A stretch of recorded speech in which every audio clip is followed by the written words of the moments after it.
Ms. McCarthy? Your Honor, this is a motion for a Nelson hearing. All right, and Mr. Stanley, would you like to go forward with that? Yes, sir, I will, Your Honor. All right, if you'll swear Mr. Stanley in.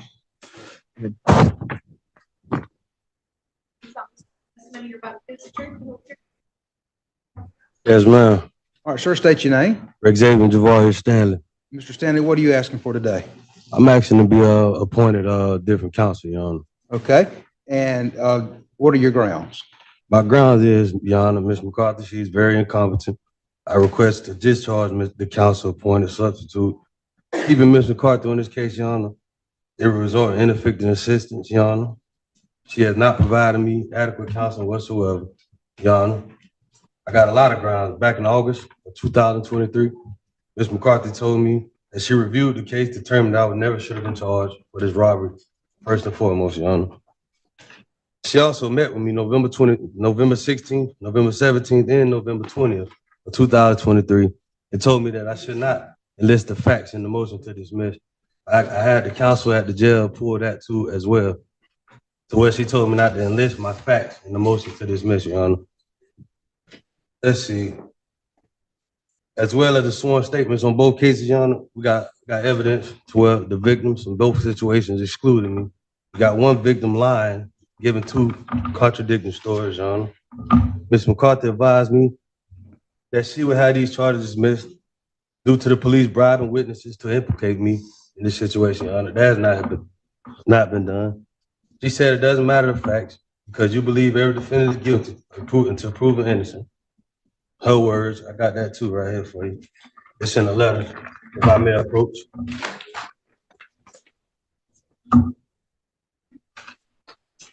The second page is for you. I highlighted it for you. All you gotta do is read it. Provide a copy to the state. Let the state look at it. I got one for him too, Your Honor, if you need it. Yeah, you need, if you're going, or if you're asking to accept that in the evidence, you can just let the. Just highlight what she said. I wasn't done though, Your Honor. I can continue if I may. Go ahead, let me see it there. Judge, with the uniqueness of these claims, Your Honor, that I make, it consists of that letter in the paragraph that you finna read that's highlighted, Your Honor. And as you can recollect, when I was here December 19th for the motion to dismiss, Your Honor, she said absolutely nothing. She stood where she is now. She ain't defend me whatsoever. She said not one word, Your Honor. Me and Mr. Sullivan went back and forth like I was representing her in the courtroom, Your Honor. You know what I mean? More so, Your Honor, if you notice in the letter, on paragraph, she said, I cannot think of a defense that would be successful in trial. I don't need an attorney like that who's incompetent, who does not want to list the facts of her motion pertinent to the release sought in the motion, Your Honor, does not open her mouth in court proceedings or fight for the defendant whatsoever, Your Honor. She does not, Your Honor. And that's a 4-year-old letter from somebody else. This is what she continues to tell the clients, Your Honor, about you in this courtroom. She continues with the same defense, Your Honor. Ms. McCarthy was supposed to talk to the record, what I just wrote was somebody from another to another. Somebody family mailed that to me, viral mail to the Bay County Jail, Your Honor. This is the same thing that she's I'm not considering that. It's cool. That's what I was gonna ask about. I'm gonna strike that from the record, and I'm not considering that, Mr. Stanley. What? You can throw it away. I don't need. Just give it back to him. I'm not considering that. I'm not putting it in the file. That's a letter to somebody else. Your Honor, if I may continue, you were supposed to talk. I haven't heard anything yet, sir, but go ahead. I'm telling you, she was supposed to talk to the investigators to interview this bribe witness that they used, the only witness that they used to try to implement me in the robbery. She didn't do that, Your Honor. I got the document with these different victims, Your Honor, where they gave 2 different sworn statements under oath. She has done nothing to present that either to the prosecutor, Your Honor. It's in black and white, Your Honor. These are signed statements. These are sworn statements under oath. Ms. McCarthy was supposed to get the photos to exclude me as this suspect in this robbery. She didn't do that, Your Honor. I was supposed to go over the victim statement with her to provide what let me see. Ms. McCarthy was supposed to go over the victim statement, which proved the perpetrator was a Hispanic and not me. She didn't do that, Your Honor. And it's all, again, this is all of my discovery. It's all sworn statements. And I done had this Ms. McCarthy since August, since May. It's been 8 months. And she's done absolutely nothing. You testified that she had been to the jail to see you, is that correct? She's been to see November 16th, November 17th, and November 20th. I had the case manager as well as classification pull that video. It's attorney-client business. She went to the jail all those days? 3 days. I post I'm gonna let Ms. McCarthy respond at this time. Ms. McCarthy? Your Honor, the reason that I went all those 3 days is because we were doing a motion to dismiss, and Mr. Stanley wasn't happy with it, and so I kept coming back with it until he decided to sign it. Because you told me not to put the Listen. motion to dismiss No. the facts. I'm striking all that. Let her talk. If you need to say anything else, I'll allow you. Don't say anything else while she's talking. The motion to dismiss was the motion to dismiss. It stated all the facts that would be pertinent to dismissing the case.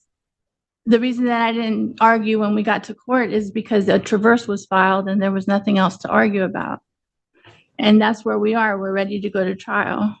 All right. Mr. Stanley, I haven't heard anything that Ms. McCarthy has done that would, that has not been, in your best interest or in preparing for your case. If the state filed a traverse, there's nothing to argue about.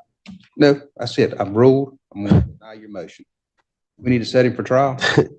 I believe it's set for trial. How you denying? I'm telling you, she's done absolutely nothing, I Your just Honor. denied it. That concludes the hearing. And I got a video in the county jail to where she said not to put the facts in my motion. I already had them ported at the jailhouse.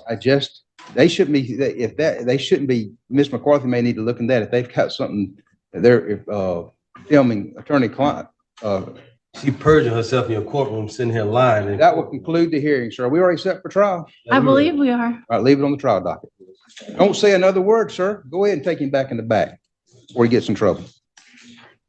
Ms. McCarthy. Mr. Nix, you ready? I'm well. All right, Mr. Nix, you're here today on your motion docket. You're representing yourself. Do you still wish to represent yourself? Yes, sir. Okay.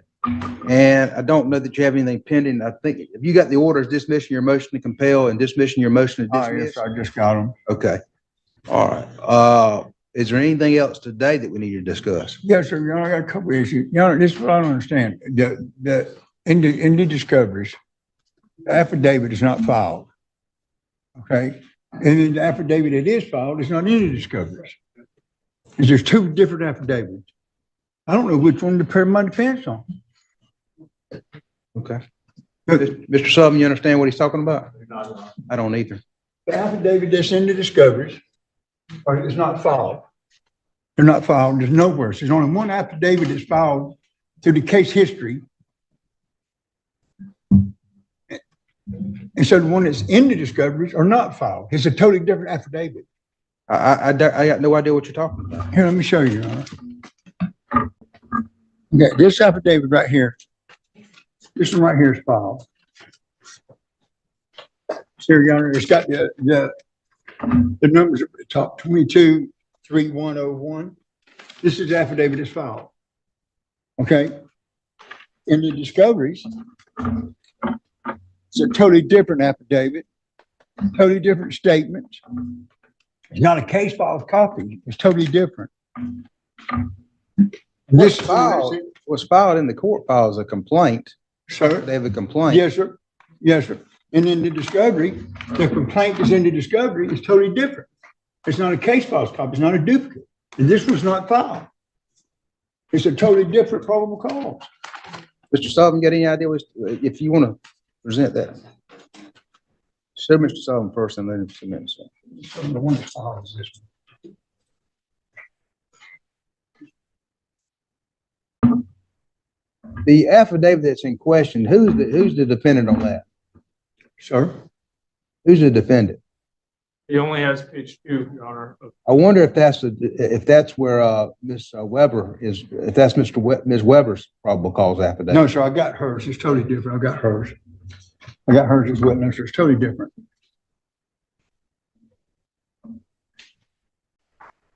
Yeah, I understand what he's pointing out, Your Honor. I don't know, I guess what his argument is. I mean, if there's an affidavit that was sworn out but never filed, essentially, what is the effect of that affidavit? It really doesn't matter. Let me see what he's talking about. And I agree. I mean, if he was arrested on an affidavit, I mean, there may be something to cross-examine someone on. It's what it appears to me, Judge, is it was a copy paste of the addresses, and then they went back the next day and changed the address to what I would assume is the proper address. So they changed the whole That's- probable cause. They changed everything on it. It didn't change the address. You changed everything on it, the whole probable cause.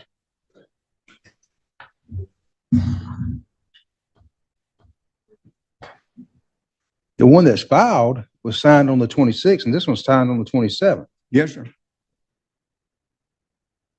They're supposed to be duplicate copies. Well, they're not duplicates because they were 2 different days. Yeah. Yeah, Again, it's like that they filed it, realized that there was a typographical mistake and went back and filed a new one. there's not. I mean, I don't know what you want me to do. I mean, you've got it. I mean, you've got it in discovery. So, I mean, Yeah, but it's not filed, Your Honor. I mean, how can you use something Yeah, that's sorry, I not didn't know filed? like before too. Well, When it's some- not filed. affidavit of complaint has been filed against you. The Well, judge. yes, sir, but they're not using the one that's filed. They're using the one that's not filed. But you're not. Who's ever on the Zoom room, you need to mute your, You see what I'm saying? Don't have to go now at 1:30 then. It's not filed. Okay. what do you want me to, what do you want me to, what do you want to I do? just need to know which one we're gonna go by. Okay. Don't go by the probable cause affidavit. That's just a way to get you arrested. Well, that's what you got the probable cause to arrest me for, wasn't it? I'm You not, changed it. what do you want me to do right now? I want the affidavit that's not filed to be stricken, taken out. Go by the one that's filed. What? I got no idea what you're talking about, Mr. Nix. It's not filed. So how can you use something It's against me that's not filed. How can I strike something that's not filed? Well, how can they use something against me that's not filed? Do you understand the argument, Mr. Sullivan? Yes and no. I don't think Mr. Nix understands that the complaint affidavit is not being used against him in the sense that he's claiming it is. The information is what charges him with the crime. The information is what I proceed forward on. The testimony of the officers is the evidence that I will be using to prove that crime. The affidavits are not admissible in trial. They will not be used in trial. They're not going to be used against him. Sir, he's already used the affidavit against me that's not I filed. got no idea what you're talking about, Mr. This Nix. is I got friction no here. idea what, I can't strike something that's not in there. And even if I could, I mean, there's nothing to strike. I mean, the information just gets you arrested. The state doesn't even have to charge you what the information says. They can amend the charges. They make a charging decision. So you can hand that back to him, but I got no idea. What else do you have today? Oh, so it's about, I'm not striking. it's about the sworn statement.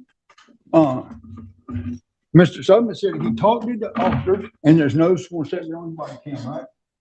And then you said that there's no technical statement, right? Correct. And then you said there was no sworn statement, not even an unsworn statement. No, that's Look, this is not stuff that needs to be held in front of the court, Mr. Nixon. That's the problem. You representing yourself. You got absolutely digging yourself a deeper hole. Now, you have a right to be represented by an attorney. That's what you need to do. I'm competent to represent yourself, but you're having conversations in front of me that you don't need to have in front of the court. Yes, sir. Well, Well, I can't talk to him. I mean, that's because you're representing yourself. on the body cam, I need to see the body cams again. How do we do that when he's pro se? Because if you had an attorney, your attorney would. I'd have to play it in open court, Judge. I can't provide. Yeah, I'm not sitting here in open court and watching it. That's not my job. I don't have the time to do that. Yes, sir. Yes, sir. I That's need your to see problem with representing yourself. You're going to have to figure out some way to get Well, it what I'm done. saying is, Your Honor, one. Listen to me. That's up to you. If you had an attorney, they would take it out there and play it for you. You don't have an attorney. No, sir, don't. That's up to you to You get. give me a different attorney besides Roy McCarthy, I'll take a different attorney, but I'm not taking We've Roy already been McCarthy. through that. Did you ask for another attorney? Yes, sir. And I've already ruled on that. I've been asked for another attorney. So that's the same thing. I mean, if you got to figure out some way to review the body cam, that's up to you. I can't help you with that. What I'm saying is, then if there's no sworn statement, then not, Listen, do you want Ms. McCarthy to represent you? No. She can take the video out there and let you see it. listen, Your Honor, All right, let's go ahead and set it for trial. with Mr. McCarthy, let me explain something, please, sir. I think I've already heard that. No, I don't think you've heard this. I had 5 witnesses subpoenaed for the suppression hearing. 5 witnesses. Okay, she had it with only 2 witnesses. All right, let's go ahead and set this for trial. Let's set it for April 1st. 8:30, we'll set it for a trial management February. I believe he's currently set for the February 5th date, Your Honor. All right, you ready to get a trial then? No, sir, I need to see this video.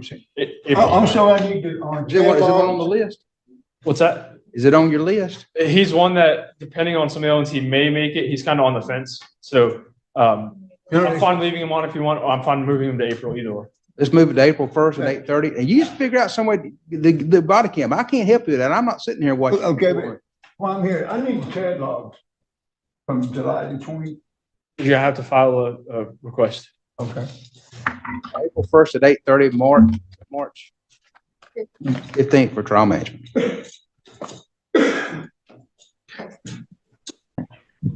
Your Honor, I was appointed on to represent Mr. Palmore on his motion to withdraw plea. I had the chance to speak with him by phone yesterday, and we had corresponded prior to that by letter. The burden in this case is on the defense.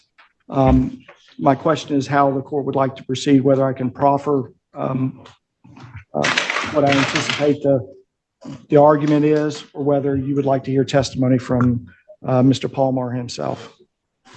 It didn't, I don't matter either way to me, Mr. Sullivan. Doesn't matter to me, Your Honor. If you want to go ahead and proffer, that's fine.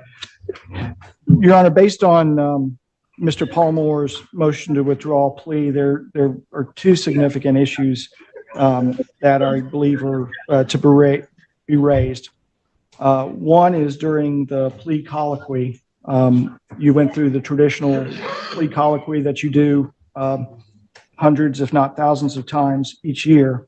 But when you asked Mr. Palmore if you thought this plea was in his best interest, his response was hell no. You followed that up with a question as to whether he wanted you to accept the plea, which you did answer in the affirmative. I think that, however, the court did not go far enough in determining the voluntariness of his admission to the no contest plea to the charges based on that statement. I don't believe the one additional question was sufficient to cure any defect in finding that he understood the terms of his plea, whether it was in his best interest, and particularly the voluntariness of it. He had stated in his motion to withdraw that he was under pressure and was given approximately an hour to determine whether he would accept that plea. He was given some advice from Ms. Bennett that if he didn't take it and went to trial and lost, he would serve 40 years to life. So the sufficiency of the colloquy, I would say, is in question. The second major issue in terms of allowing him to withdraw his plea is that he was given the opportunity to speak with Ms. Bennett in the attorney-client rooms off in the courtroom. During that, Mr. Palmore requested an opportunity to know what his family wanted him to do. Ms. Bennett purportedly called his family, spoke either to his sister or his fiance, Miss McDaniel, and then conveyed to Mr. Palmore that they said, if it's up to the judge, you need to take the deal.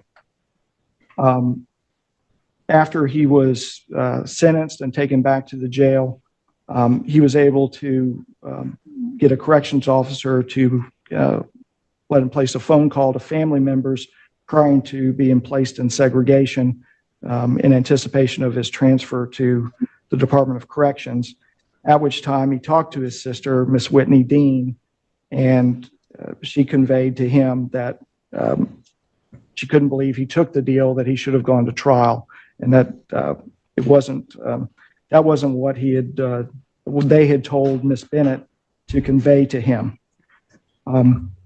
Based on those two issues, and there are other issues that are on appeal, but based on those issues which are pertinent to the motion to withdraw a plea, I believe it'd be a manifest injustice if Mr. Palmer was not allowed to withdraw his plea at this time and proceed forward to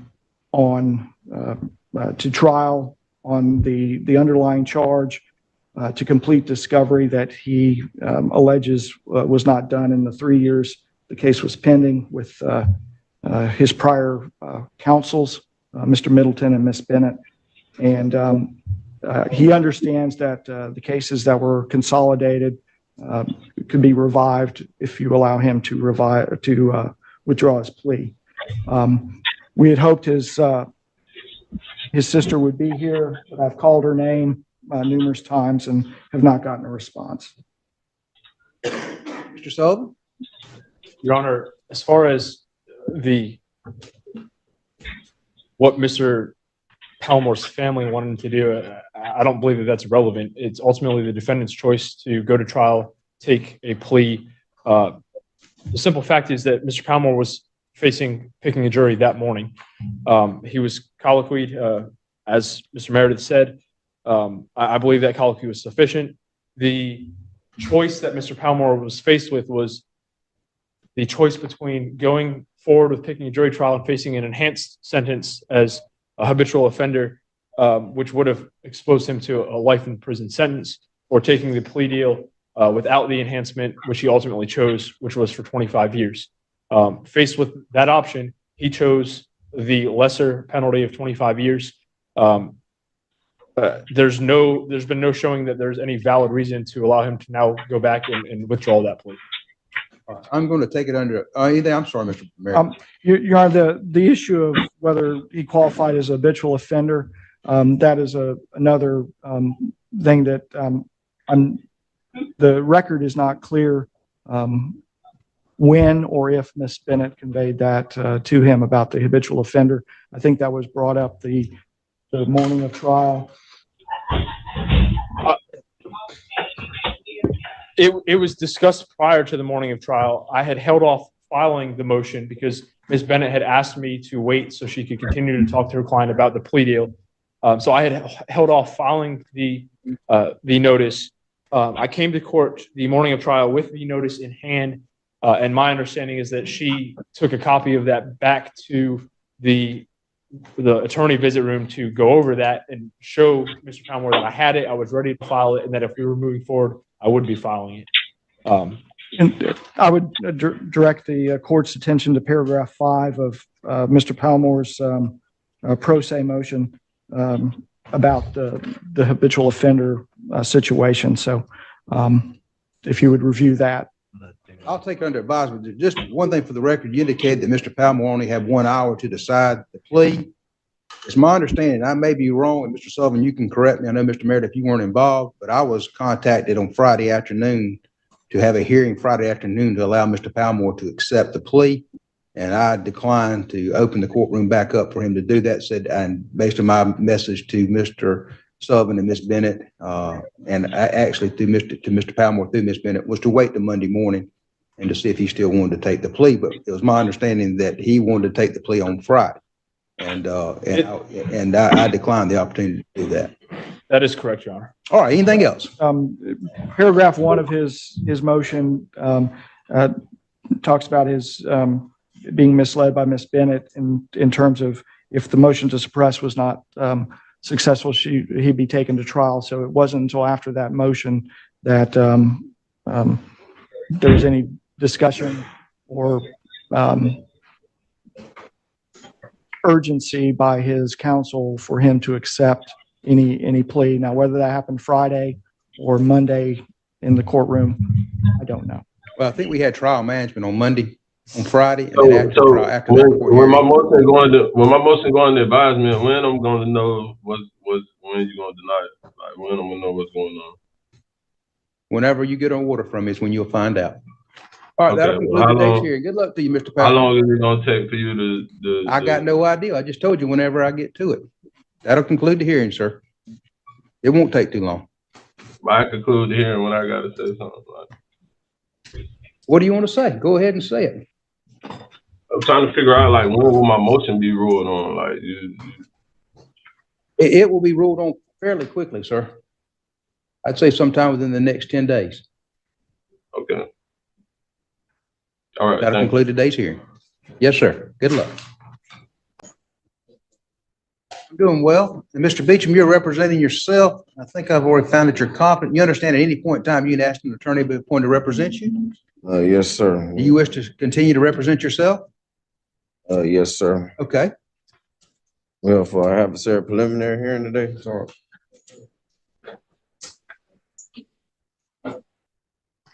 That was the last motion. For adversary preliminary hearing. You set it off to today.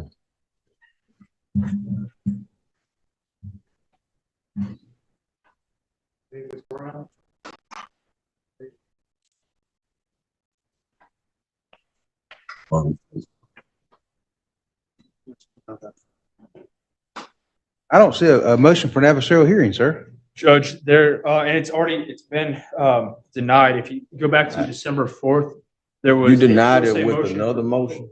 preliminary hearing.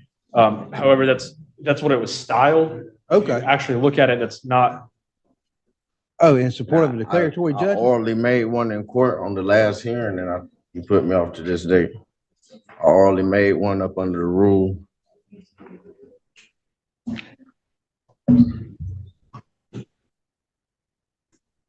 It was within the 30-day mark. I had been incarcerated 30 days without an adversary preliminary hearing. I motioned for one, cited the rule. I wasn't charged within 21 days of the charging document. So if anything, at the least, could I be released on my own recognizance, according to how the rule says. That was the day I thought we was having a hearing. I can cross-examine the witness and determine probable cause. So? Judge, there hasn't been a motion filed. I was an oral one made in court. I made it. I've been incarcerated for 30 days. It took you the time for filing within 21 days. You didn't meet it. And so I thought today I was going to have a probable cause determination for that hearing.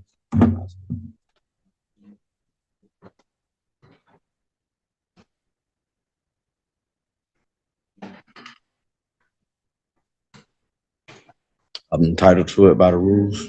I don't see that. And I don't recall a oral motion to do that. There was a 40 day rule, which we call a 40-day rule. No, it wasn't about the 40-day rules. It was adversary preliminary hearing. I think you can file that motion anytime. If you want to file a written motion, we can set it for the adversary preliminary hearings. Your Honor, I had already made one in court. I thought that's what I was going to be. I don't recall that, and I'm not having a hearing today. But if you want, I don't think you waive your right.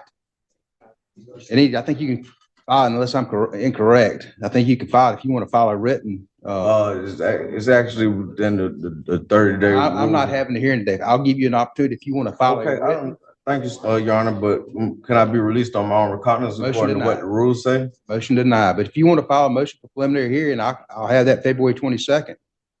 I don't believe there's a time. Adversary preliminary hearing. It was for 30 days, but if you're willing to take one in for the next, I'll file a motion. File your motion for preliminary hearing, okay? And file. And remember, you give the state. I'm assuming you're giving the state copies of all this you're filing. Yes, sir. Okay. All right. Anything else today? You want me to put it in writing? You said that's it. Yes, sir. And what date was that? February 23rd at 9 o'clock. And that'll be the adversary preliminary hearing. Yes, sir. For the file the motion. Yes, sir. Thanks.